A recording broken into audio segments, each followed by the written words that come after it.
The Boston Celtics Summer League has finally concluded, and we're going to be discussing what we learned from this team. We saw some standout players really break out in Anton Watson, Baylor Shireman, even Jalen House. And we also saw some players take a little bit of a step back as well. We'll be discussing all of that and what Brad Stevens has been cooking and chefing up behind the scenes to make sure that the Celtics stay stacked for Banner 19, but also have ready guys to go in the G League. All of that and more on this episode of Celtics Digest. I'm Bruce Velez. You guys have been absolutely killing it, hitting that like button, hitting that subscribe button. So if you want to make sure you stay up to date on daily Boston Celtics content, make sure you stay up to date, hit that like button, hit that subscribe button. Without further ado, though, let's get into the topic at hand. Make sure to grab a snack. And like I said, we're going to be discussing how the Celtics finished the Summer League yesterday. That is right, ladies and gentlemen. The Celtics are officially done. They finished 2-3. Unfortunately, did fall in that losing column, but did have some good wins, even though they did have some disappointing losses. We're going to be going over yesterday's game in some retrospect in the beginning, and then looking at the Summer League as a whole as who really stood out for the Boston Celtics. So, first, let's look at the game from yesterday. Now, this was the consolation game due to the fact that obviously you don't know how the summer league works is you get four scheduled games automatically, and then depending if you're a top four team, you play in the playoffs. If not, you get a random consolation game. Celtics ended up with the 76ers and did hold it close for a majority of the contest until the third quarter, where the Sixers kind of went on a little bit of a tear on offense compared to the Boston Celtics. They could not find a bucket in the third, and ultimately the Celtics did lose. Now, we did release a video yesterday kind of talking about JD Davidson and Jordan Walsh having some slumps. And even though JD Davidson did not play in this game, Jordan Walsh did play and had a tremendous start to this game. He started off, he obviously finished the game 7 for 14 from the field, 4 for 5 from 3, but started off electric from 3 point range after missing his first 23 attempts in 4 games from 3 point range. This is something that we love to see out of Jordan Walsh. He still stayed true to his rebounding, getting 7 rebounds, 2 assists, while alongside getting 2 blocks as well.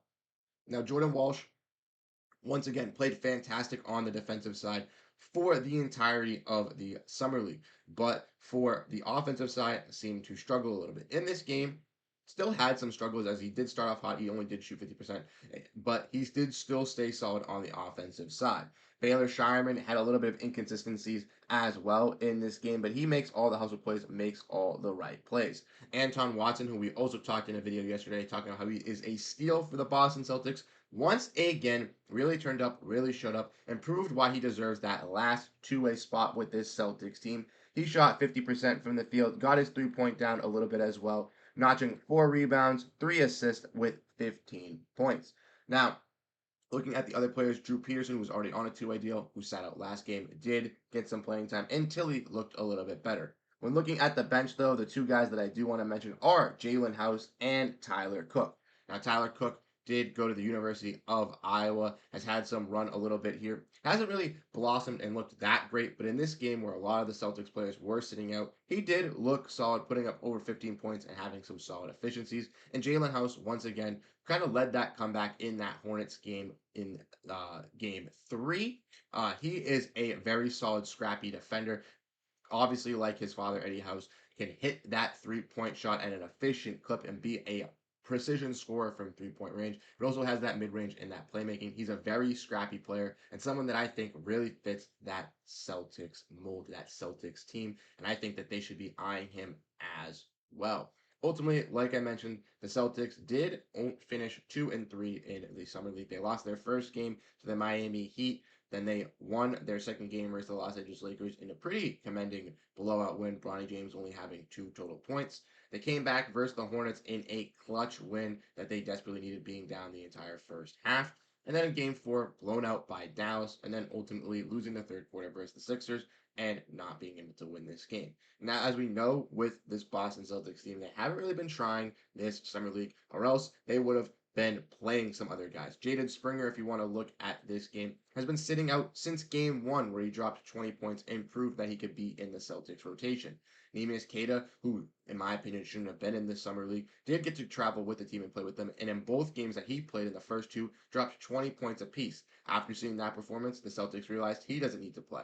Ron Harper Jr. had sat out. Drew Peterson had sat out. J.D. Davidson had sat out. Jamias Ramsey has sat out. So the Celtics have, benched and prioritize some of their, players that maybe they think could be on their G League roster already, or players that they think that could be competing for a two-way spot or a roster spot. They have kind of, pushed off to the side and kind of said, you're done for the summer league. We're going to experiment and kind of test out our draft picks. Look at Sharman, look at Watson, Jordan Walsh have been struggling, and kind of look at those untapped potential pieces, guys in Tilly, guys in Cook, guys in Tristan and Wara, to see maybe could these guys crack the G League or possibly even get an Exhibit 10-day contract.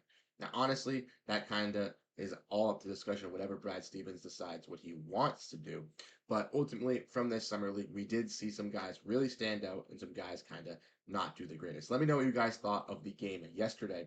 But we're going to get into the next part of the video, which kind of talks about who stood out in the summer league for the Boston Celtics in my eyes, and kind of discussing where this team can kind of go. As we all know, if you guys did miss the video yesterday as well, we had a lot of videos come out yesterday. Sam Hauser signed a contract extension, so he is locked up with this Celtics team. As of right now, the Boston Celtics have 14 guys under contract currently for their regular roster and have 2 guys under on two-way contracts, Drew Peterson and J.D. Davidson. Both of those guys are under those two-way contracts. Therefore, the Boston Celtics still have 1 open two-way spot remaining and have 1 regular roster spot remaining.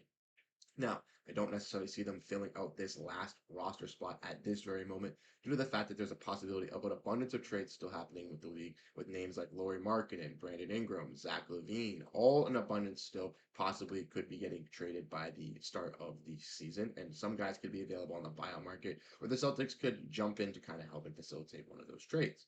Then, I honestly think that the Celtics will hold that spot open. Therefore, I think the last spot really available for the Boston Celtics is that last two-way spot. And I think there's going to be a lot of guys that we're going to be bringing up right now that could be competing for that last two-way spot. So let's get into that here. First, one of the players I want to talk about is Anton Watson. Now, yesterday we did release a video kind of going into detail about Watson, his strengths, what he really succeeds at, but he is just proving like he can be an NBA-ready player. I kind of went into a lot of detail in the video yesterday, so go check that out. I'm just going to kind of summarize it here, but he plays in the right positions. He's a smart IQ basketball player. Seemingly to me can play defense at any level. He seems like he can guard the forwards. He can guard those bigger guys as well, which is nice to see out of him. That three-point shot can get consistent and he can be a stretch 3/4. This guy is going to be a force to be reckoned with in another steal. Let's not forget that Anton Watson was selected at pick 54 in the NBA draft. He is looking like he could be a stud and a possible guy that could make the Celtics roster by the end of the year. I think he's going to possibly be fighting for that last two-way spot. I think he deserves that last two-way spot, in my opinion. And I think he can be kind of like a Cam Johnson-esque player for the Boston Celtics down the road if he develops that three-point shot. Have him learn from Al Horford, have Xavier Tillman learn from Al Horford, and both of these guys can kind of mirror that Al Horford player. Maybe Guy Watson kind of guards the smaller guys in the 3s and the 4s, while Tillman guards the bigger guys into the 4s and the 5s. We're both able to stretch out and both be able to have those tendencies from Al. Something that I love to see. And Watson, I think, can easily grow with this main Celtics team as well, being on that two-way contract.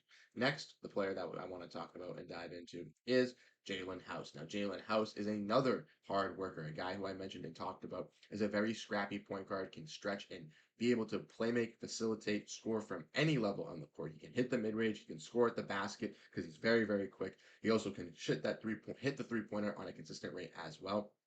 I think he could be a solid playmaker. Now, honestly, obviously, Eddie House being his dad is a huge effect on why he's obviously being talented and scouted and looked at by the Boston Celtics, but I still believe that House can bring a lot to this Celtics team. Now, I don't know if House will be competing for one of those last two-way spots. I think that he possibly could be one of those guys fighting for an Exhibit 10-day or even a training camp contract. But due to the fact that his dad does have ties with the Celtics, working with NBC Sports Boston, and due to the fact that he very, very well succeeded in this summer league and put a lot of people on notice for him, especially coming in, leading New Mexico in that Mountain West tournament to making March Madness, I think that Jalen House is going to work his way to a training camp deal and will be a part of the main Celtics going in the future due to the fact that the main Celtics did lose some guys. Like I mentioned, they lost Joe Wieskamp.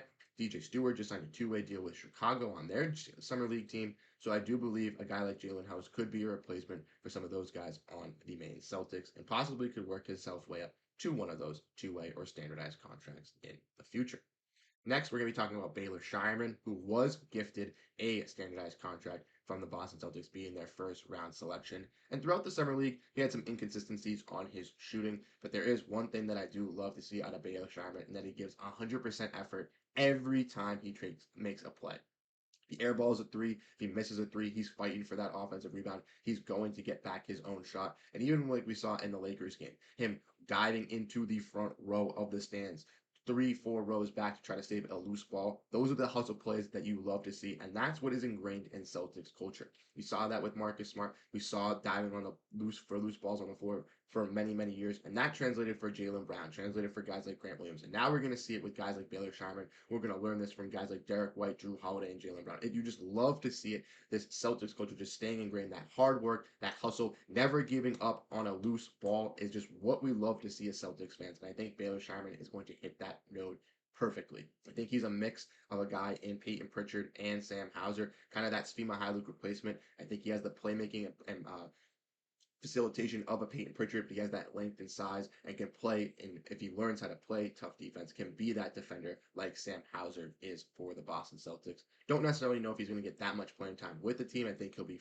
like Jordan Walsh, kind of fluctuating up and down, but I do believe that he is going to be a sniper for the Boston Celtics in the future. Next, we're going to be talking about Jordan Walsh, who had a little bit of a disappointing summer league this year for the Boston Celtics. And him himself even said that he felt like he didn't shoot the greatest and felt like he was very inconsistent. And that was the case. He was 0 for 23 from 3-point range for the first 4 games. Luckily, I made a video about him saying, oh, he's not really being that consistent. And then he comes out and balls out, hitting 4 for 5 for 3 the next game in game 5, the final game, and shooting 50% from the field and looking a lot better. Now, even though Walsh did struggle on the offensive side, his defensive side has still been solid. He still is being a solid rim protector, getting blocks. He still is taking his man on defense, and he is knowing where to play on the defensive side. And that's something that we've always seen with Jordan Walsh. And the offensive game necessarily doesn't need, it does need to translate. It does need to get better, but it necessarily doesn't need to be the main focal point, as he's not known for that offensive presence as maybe some other guys in the NBA are. Last year when we drafted him, I kind of compared him to like a Grant Williams-esque replacement. I thought he could be that kind of do-it-all type of guy who could get rebounds, make plays, dive for loose balls, give smart passes, but also stretch the ball out, hit the three. And even though we haven't seen him be able to get that in the NBA, I think maybe this year we'll see him work into some of that role, maybe of that backup for when Horford is out on those back-to-backs and when Porzingis is out for the beginning of the season, running guys like Tillman, Cornette, and maybe even a guy like Walsh could be that, third wing down low just in case. But ultimately, I think Walsh is going to have to stretch out that three a little bit. But there's still training camp. There's still time to believe in him. And I don't want to count him out at all. He had a little bit of a rough summer league. That's A-okay. Didn't really translate from last year's, but no worries. It is totally fine. I still believe in Jordan Walsh. Check out the video yesterday where we kind of talked about him as well. And lastly, the last player that we're going to be breaking down and talking about from the Celtics Summer League team is Jahmi'us Ramsey. Now, Jahmi'us Ramsey came over from the Toronto Raptors, where he played on their G League team last year. And my boss and Ben Rogers over on Raptors Digest over there, I was teasing him before the Celtics even got him. I said, thanks for Jahmi'us Ramsey before even game 1. And he laughed at my text. And you know what, Ben? Guess what? Jahmi'us Ramsey came over here and he cooked. Yeah, maybe he had some games where he had a lot of turnovers, but this man is a sniper. He can score from 3-point range, and if the ball is not in his hands, he is not being that guy that is handling the ball. Trust me, this guy can be a spot-up shooter, a catch-and-shoot guy, and could be lethal for this Celtics team. Ultimately, I thought him and Anton Watson could be competing for that last two-way spot.